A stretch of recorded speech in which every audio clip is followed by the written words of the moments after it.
Assalamualaikum warahmatullahi wabarakatuh. Inilah pesan Syekh Siti Jenar sebelum wafat. Syekh Siti Jenar berasal dari Baghdad beraliran Syiah Muntadar. Beliau menetap di Pengging, Jawa Timur.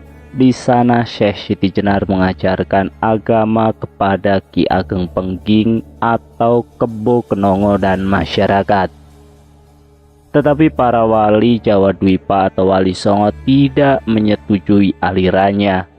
Oleh karena itulah Syekh Siti Jenar dihukum mati tahun 1506 Masehi dan dimakamkan di Anggaraksa alias Geraksan, Cirebon sekarang ini.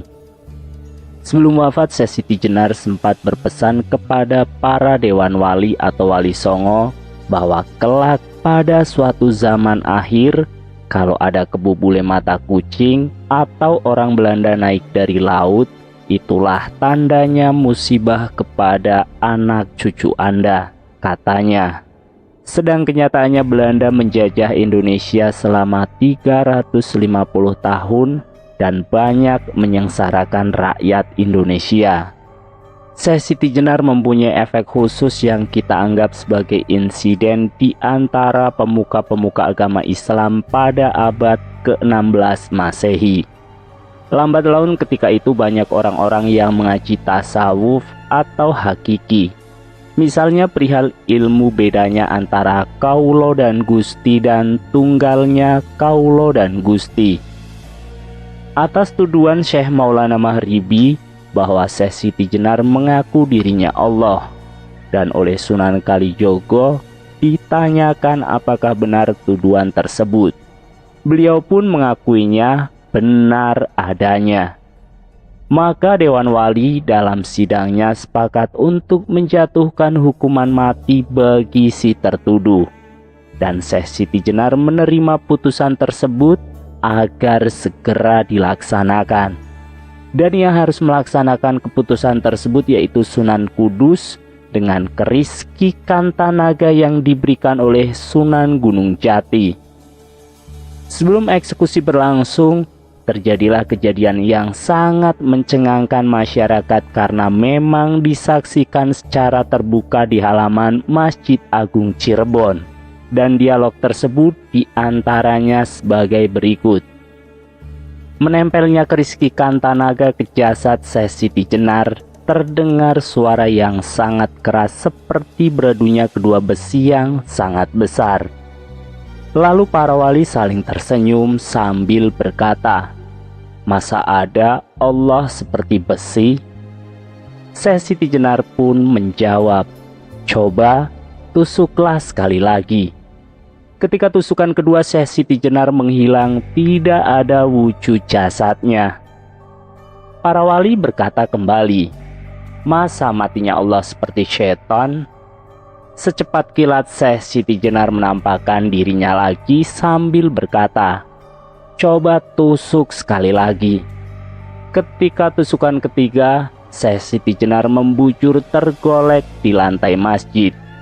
Dari lukanya keluar darah merah, dan para wali berkata kembali, "Masa matinya Allah seperti kambing?" Syekh Siti Jenar bangun hidup kembali tanpa luka dan berkata, "Coba tusuk sekali lagi." Kemudian pada tusukan keempat, Syekh Siti Jenar pun rebah, mati dan dari lukanya mengalir darah putih. Seketika itu para wali berkata kembali, "Masa matinya Allah seperti cacing?" Karena berkali-kali tusukan selalu mati, hidup,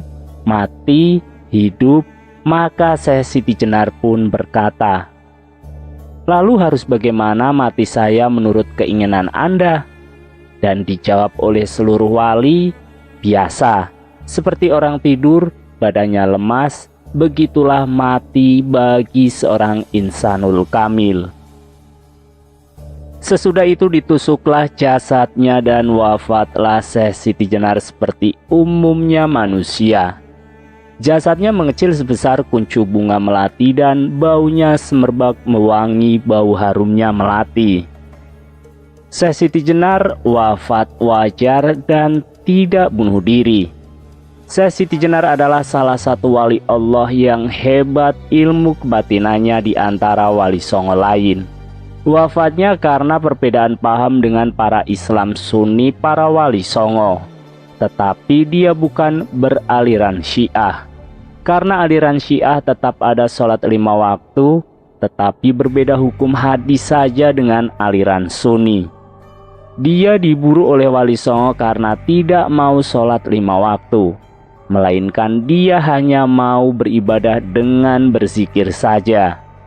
Ini terjadi karena sewaktu ke Arab dengan Sunan Bonang, beliau telah diperingati jangan belajar ilmu yang dimiliki oleh seorang kakek yang berada di pojok Masjidil Haram yang sedang berzikir.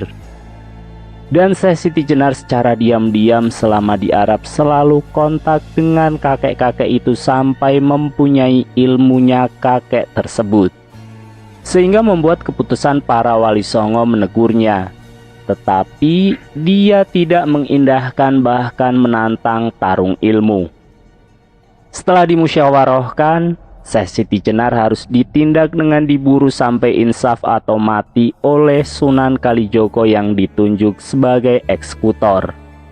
Sedikit info, Sunan Kalijogo adalah sunan yang mempunyai ilmu kebatinan paling tinggi dibanding Syekh Siti Jenar. Dalam perburuannya, Sunan Kalijogo diberi pedang yang disebut pedang Allah oleh salah satu wali songo yang konon pedang ini masih misterius keberadaannya sampai sekarang. Lalu matilah Syekh Siti Jenar dengan pedang tersebut.